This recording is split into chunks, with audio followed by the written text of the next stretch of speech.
Fala galera, com este vídeo estamos começando o projeto Educação e História Resistir, Reexistir. Eu sou o professor Eliezer Gonçalves e convido vocês a iniciarmos uma caminhada no estudo da história para o Enem. O que você deverá entender ao final desse vídeo? Como os antigos entendiam o papel da história?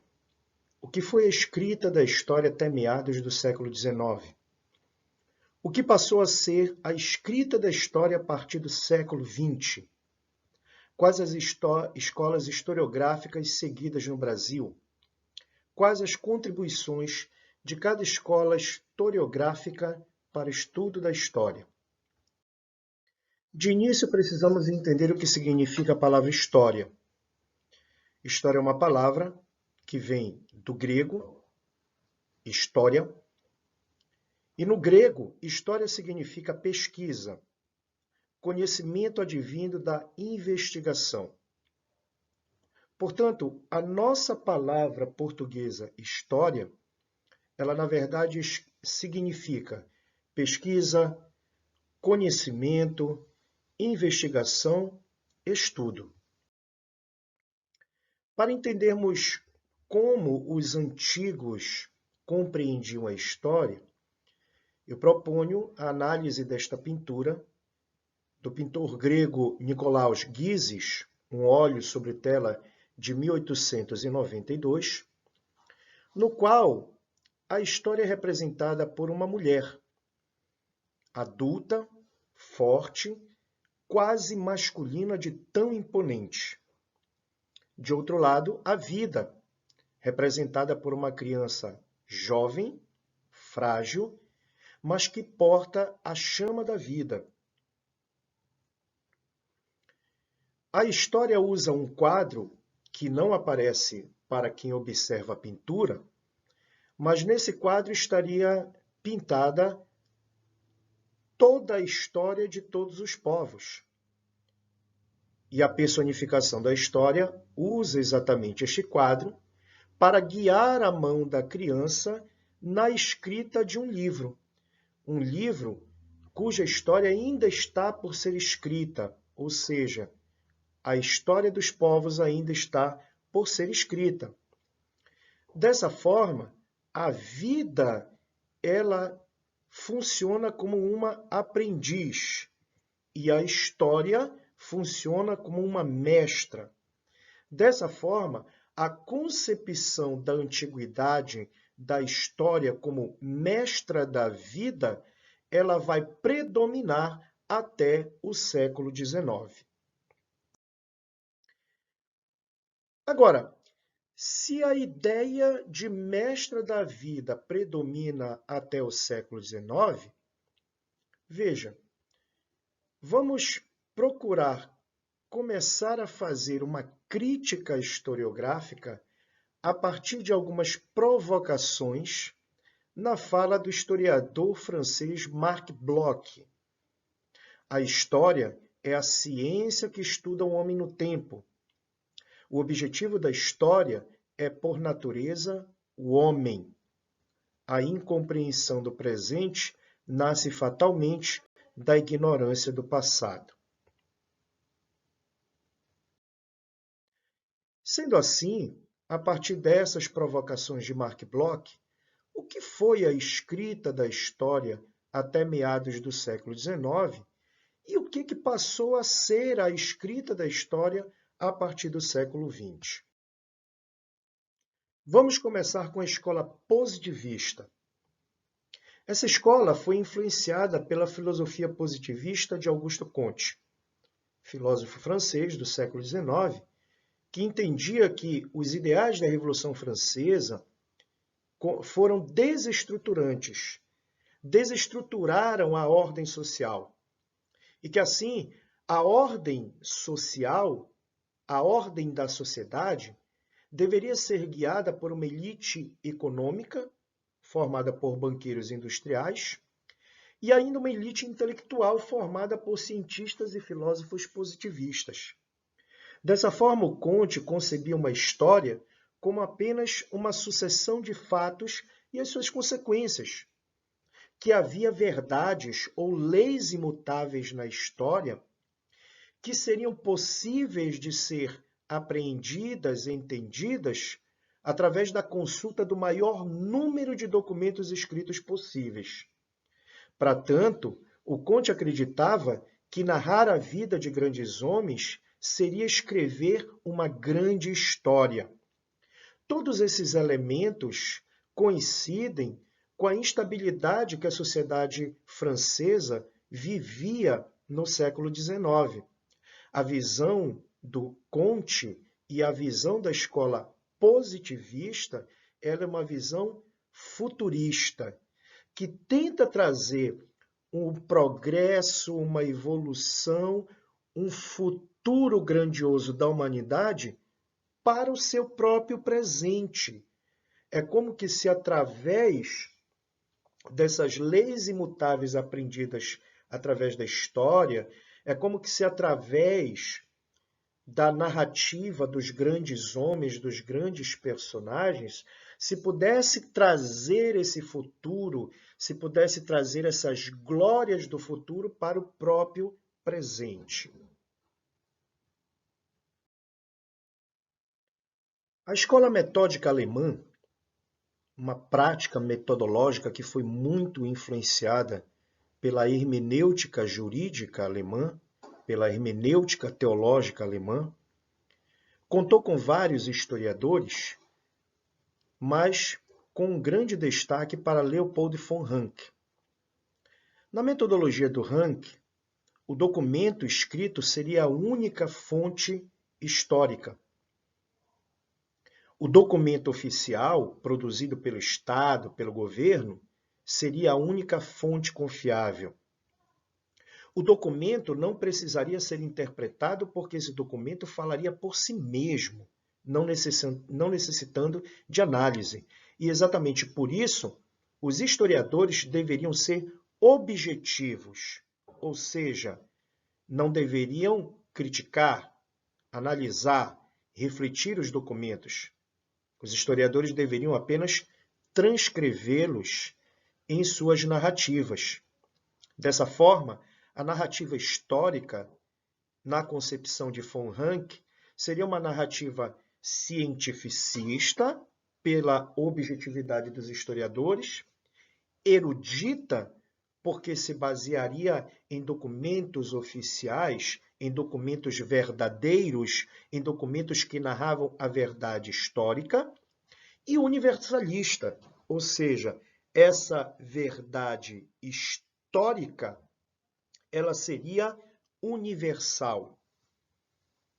Esse período ele coincide com o nacionalismo e industrialismo alemão, o momento em que a Alemanha ela passa a despontar como uma grande potência na Europa, ao mesmo tempo em que é um contexto de idealização da cultura alemã e da civilização europeia.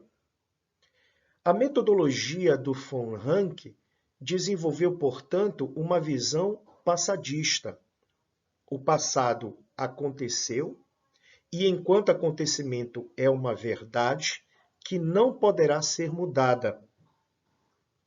Porém, essa visão passadista, ela poderia ser uma base para justificar a superioridade, para justificar o progresso e para justificar a evolução tanto da cultura alemã quanto da civilização europeia. Mas que esse passado não poderia fazer absolutamente nada em relação ao presente. A metodologia do Ranke acabou por desligar completamente passado e presente. A escola metódica francesa foi uma prática que predominou no século XIX e alguns anos do início do século XX, muito influenciada pelo pensamento de Charles Langlois e Charles Sainobus. Tudo isso em torno da Revista Histórica, uma revista que congregava vários historiadores franceses em torno do metodismo francês. Esse metodismo francês vai ser muito influenciado pelo metodismo alemão e pelo positivismo do Auguste Comte. E a metodologia deles concebia o estudo da história em si mesma. Ou seja, você estuda os gregos pelos gregos, você estuda os romanos pelos romanos, você estuda a Idade Média pela Idade Média, sem nenhum outro fim, sem nenhum outro objetivo. Ou seja, mantendo o passado totalmente desligado do presente. Ainda, a metodologia da escola metódica francesa, ela vai desenvolver uma cientificização da história, ou seja, que a ciência histórica ela poderia ser desenvolvida num molde objetivo e preciso, tal qual a física ou a matemática. Dessa forma, os historiadores franceses da escola metódica francesa, eles procuravam distanciar a prática metodológica histórica da literatura e também os historiadores acadêmicos e pseudoprofissionais dos historiadores autodidatas. A escola metódica francesa, portanto, ela desenvolve também uma visão passadista, uma visão na qual o passado está descolado do presente. Um exemplo da prática historiográfica positivista da escola metódica alemã e da escola metódica francesa pode ser vista nessa fotomontagem europeia de 1889. Nela, o fotógrafo procurou colocar numa mesma imagem, numa mesma fotografia, os vários soberanos que estavam no poder na Europa, no Oriente e nas Américas. Inclusive, ele coloca nessa fotomontagem Dom Pedro II, que até 15 de novembro governaria o Brasil, até 15 de novembro de 1889.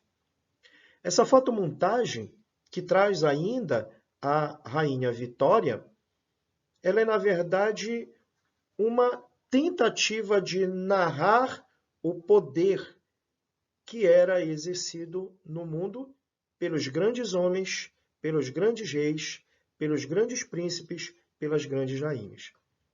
Portanto, um exemplo que pode servir para compreendermos melhor o que foi essa prática positivista, metódica alemã e metódica francesa.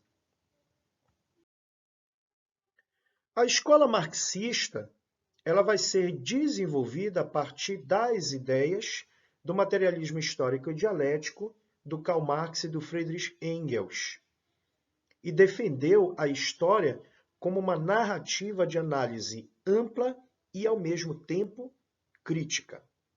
Dessa forma, os historiadores que seguem o materialismo histórico e dialético passaram a negar a existência de leis históricas imutáveis, que, por exemplo, eram defendidas pelo positivismo. Passaram também a negar a história ou a narrativa histórica como mestra da vida, como queriam os antigos e os metódicos alemães. Passaram a perceber a necessidade da análise do contexto e da realidade histórica de cada período. Por que isso? Porque em cada período o homem organiza a produção. O homem organiza a produção daquilo que ele necessita para sobreviver, para viver ao longo da história. Nesse contexto, ou nesses contextos, é possível perceber as muitas contradições econômicas e sociais de cada época, de cada período. Por isso, a escola marxista ela defende uma visão dialética, ou seja, uma visão que critica essas contradições econômicas e sociais e que percebe a luta de classes como o motor da história, ou seja, a luta entre escravos e senhores na Idade Antiga, entre servos e senhores feudais na Idade Média, entre proletários e burgueses a partir da Idade Moderna e Contemporânea. Então, essas lutas de classes, elas seriam veículos para transformações sociais, econômicas e políticas ao longo da história. Por isso, a ideia de uma visão dialética.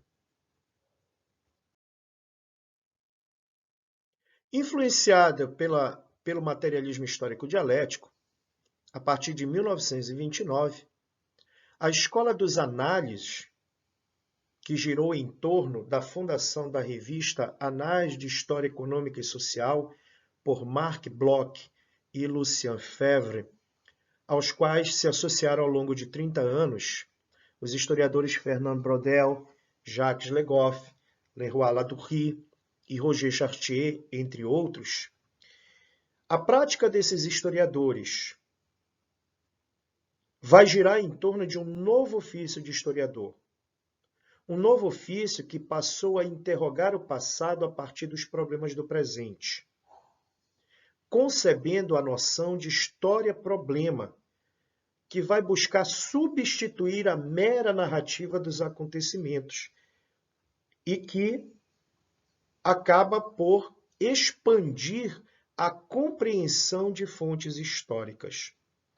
Então, veja, os historiadores dos análises passam a conceber uma prática historiográfica, o ofício de historiador, a partir dos problemas verificados no presente.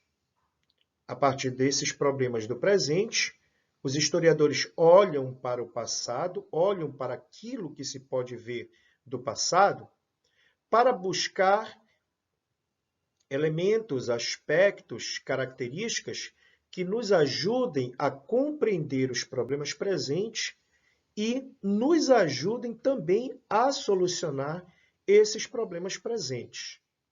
Dessa forma, materialismo histórico e dialético e a escola dos análises acaba por influenciar a escola social inglesa. A escola social inglesa vai girar em torno dos historiadores Edward Palmer Thompson, Eric J. Hobsbawm, Christopher Hill e Raymond Williams.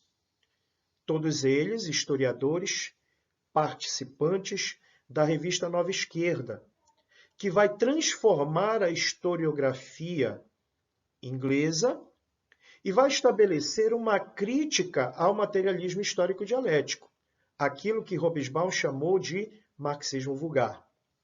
Então, a escola social inglesa, ela contesta os determinismos econômicos e históricos do marxismo vulgar. O que é o marxismo vulgar?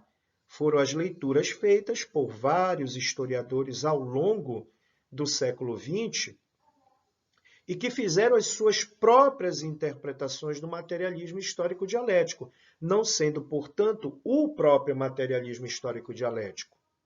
Então, esse conjunto de historiadores que deu a sua visão ao materialismo histórico dialético, eles acabaram por conceber aquilo que o Hobsbawm vai chamar de marxismo vulgar.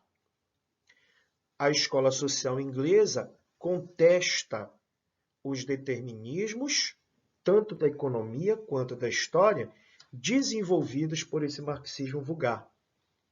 E eles passam a vincular, por exemplo, o conceito de classe ao conceito, a palavra inglesa making, que na verdade não tem tradução na língua portuguesa, e cujo conceito que mais se aproxima da palavra making é exatamente o fazer-se.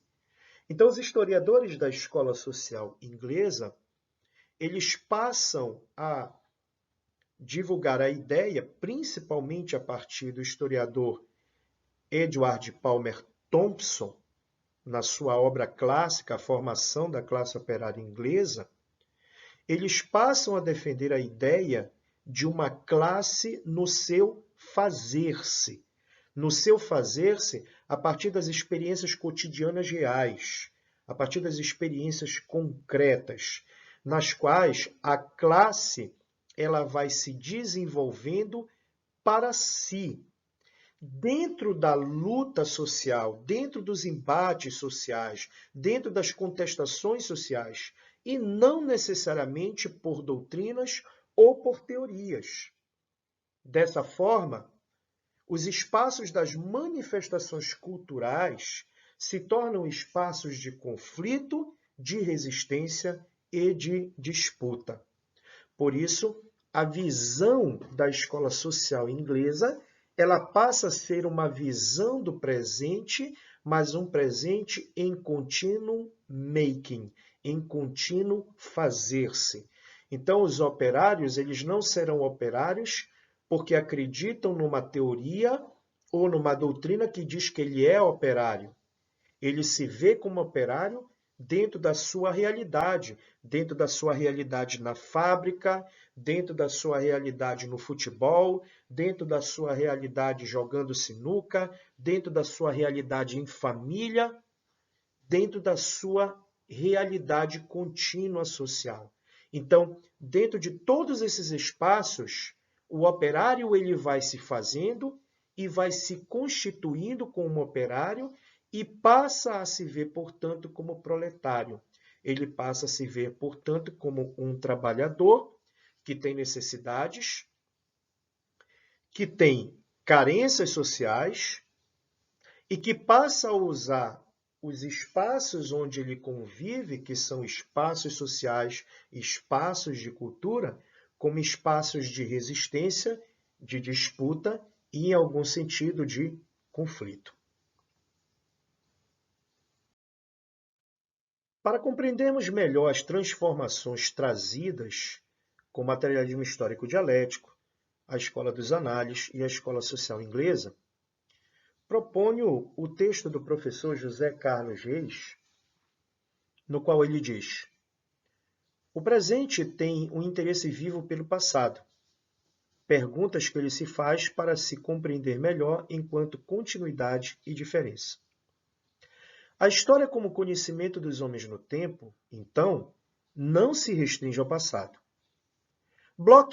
Marc Bloch, historiador francês, não admite que a história seja apenas o estudo dos fatos humanos do passado, e muito menos o estudo dos mortos, porque ela, a história, une o estudo dos vivos no presente ao dos vivos ainda do passado.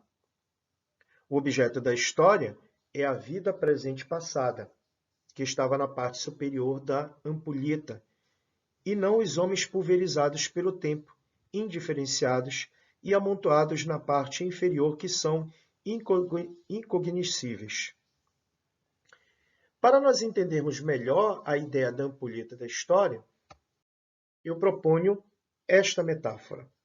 Então, nós temos uma ampulheta, onde a areia que nós verificamos em cima representa o presente, a areia escorrendo pelo gargalo da ampulheta representa o passado, e a areia acumulada no fundo da ampulheta representa o passado pulverizado, aquele passado irremediavelmente perdido. Mas se o passado ele passa e não temos como recuperá-lo, o que é possível de ser recuperado, portanto, pelos historiadores? E aí está a grande questão. Há uma parte do passado que pode ser recuperada. Uma parte. Porque a quase totalidade do passado está irremediavelmente perdida. Não temos como resgatá-lo na sua totalidade. Não temos como resgatar o passado tal qual ele foi. Então, os historiadores trabalham com aquilo que é possível de ser tratado, aquilo que é possível de ser resgatado do passado e ser tratado no presente. Porque o que interessa não é o passado em si, não são os homens do passado em si. O que interessa é o presente, o que interessa são os homens do presente. E de que forma vamos ver esses homens do passado no presente, já que não temos uma máquina do tempo e não podemos viajar ao passado?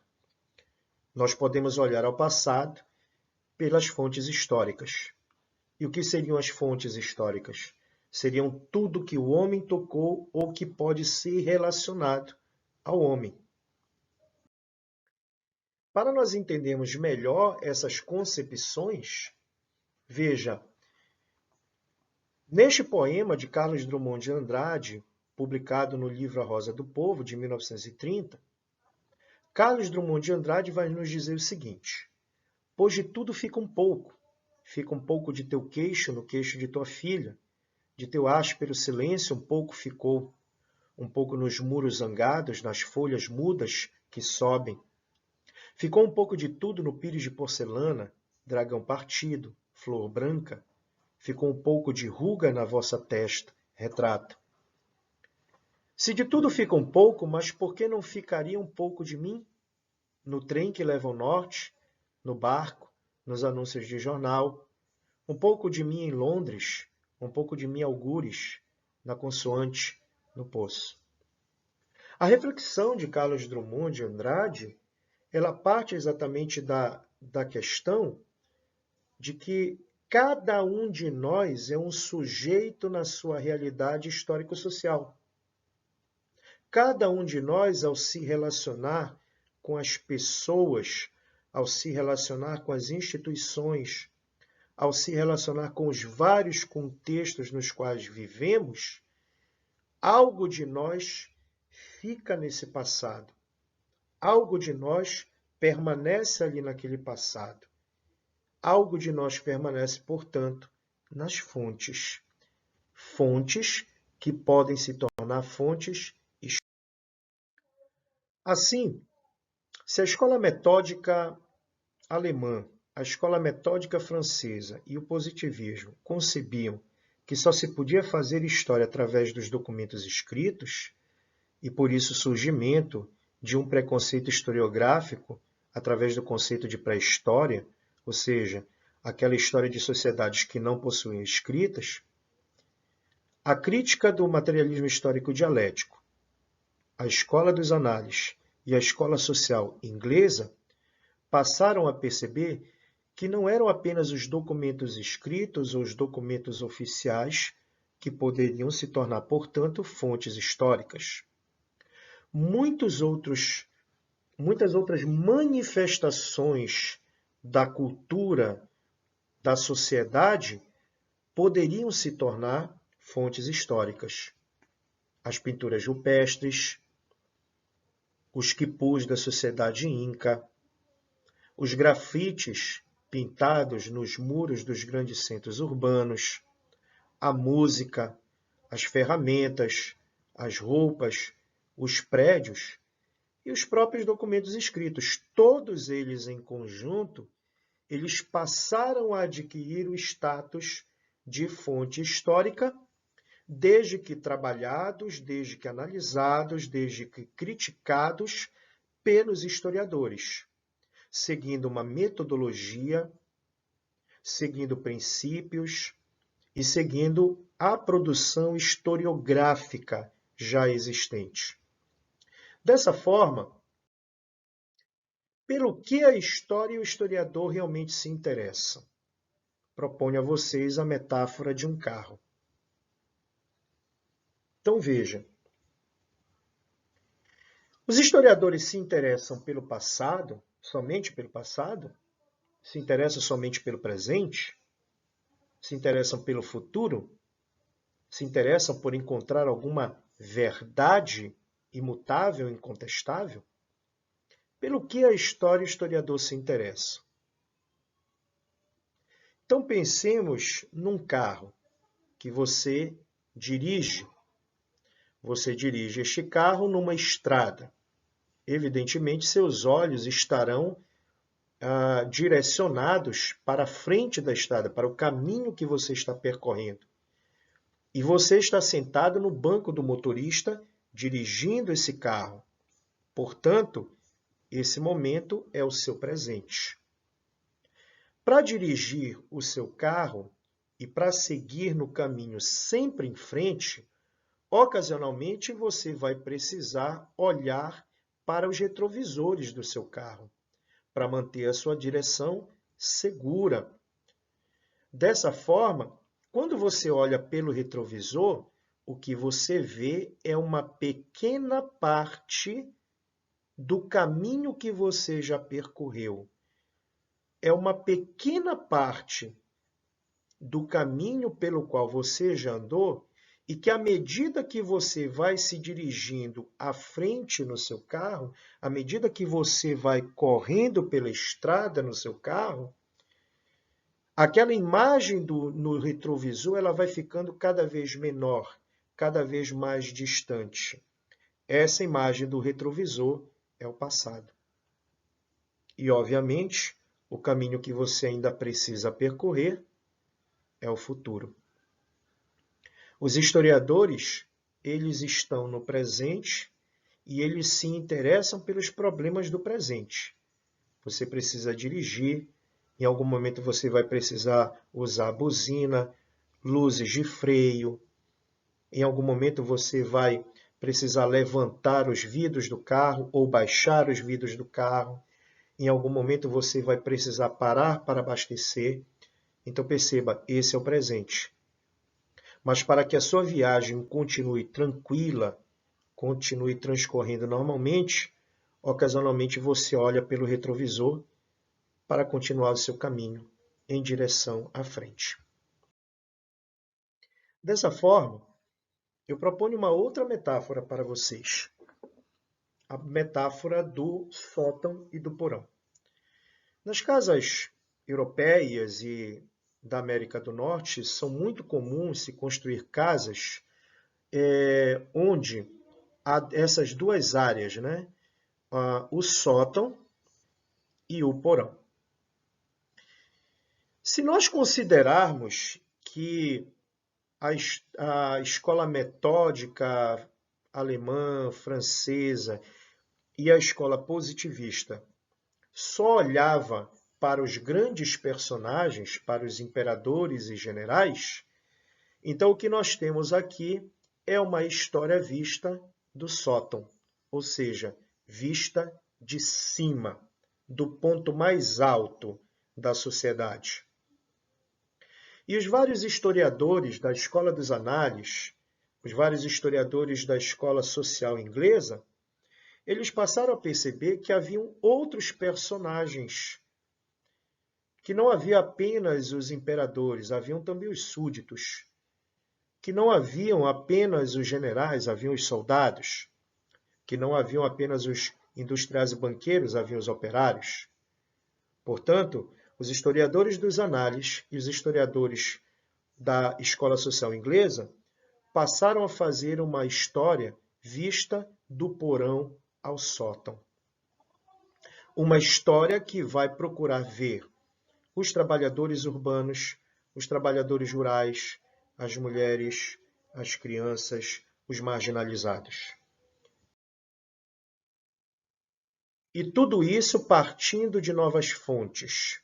Tudo isso partindo da pintura, partindo das fotografias, partindo da concepção de que mulheres, de que crianças, de que a cultura, de que camponeses e de que operários também fazem parte da história.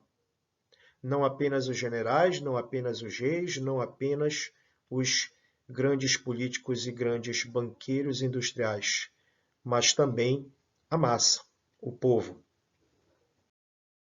Dessa forma, o olhar histórico e o olhar historiográfico ele passou por uma grande transformação, que começa em meados do século XIX e vai transcorrer ao longo do século XX. Assim, lá no século XIX, os registros notariais, documentos oficiais, documentos diplomáticos, documentos administrativos, narrativas de batalhas e códigos de leis, portanto, os documentos somente escritos, eles foram usados pelo historicismo, pelo metodismo e pelo positivismo para fazer a história à vista do sótão. Porém, a partir do momento em que novos documentos passam a ser vistos como fontes, documentos produzidos pelos trabalhadores, a produção laboral, documentos produzidos socialmente, a produção social, monumentos, vestígios arqueológicos, fotografias, imagens, pinturas, mitos e lendas, ferramentas, relatos orais a partir da invenção do gravador e da câmera de vídeo, joias, literatura e cinema, vestimentas, publicidade.